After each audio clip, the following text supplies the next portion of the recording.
तपाईँ आफ्नो म्यासेन्जरमा तपाईँ अनलाइन भएको कसैले पनि थाहा नपाओस् भन्ने चाहनुहुन्छ, तपाईँ अफलाइन बसेर च्याट गर्न चाहनुहुन्छ भने एकदमै सजिलो तरिकाबाट यो सेटिङ्स तपाईँले आफ्नो म्यासेन्जरमा मिलाउन सक्नुहुनेछ।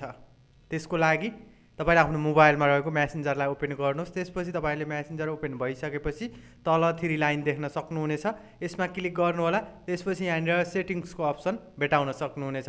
यसमा फेरि क्लिक गर्नुहोला। त्यसपछि यहाँनिर एक्टिभ स्ट्याटसको अप्सन छ नि, यसलाई तपाईँले अफ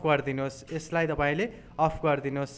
यति गरिसकेपछि के हुन्छ, तपाईँ आफ्नो म्यासेन्जरमा मस्त कसैसँग कुरा गरिरहनु भएछ भने पनि तपाईँ अनलाइन भएको कसैले पनि थाहा पाउँदैन। तपाईँ अनलाइन भएको अफलाइन भएको केही पनि कसैलाई थाहा हुँदैन। तपाईँ भने मस्त च्याटमा कुराकानी गर्न सक्नुहुनेछ। एकदमै सजिलो तरिकाबाट तपाईँले पनि आफ्नो म्यासेन्जरमा यो सेटिङ्स मिलाउन सक्नुहुनेछ।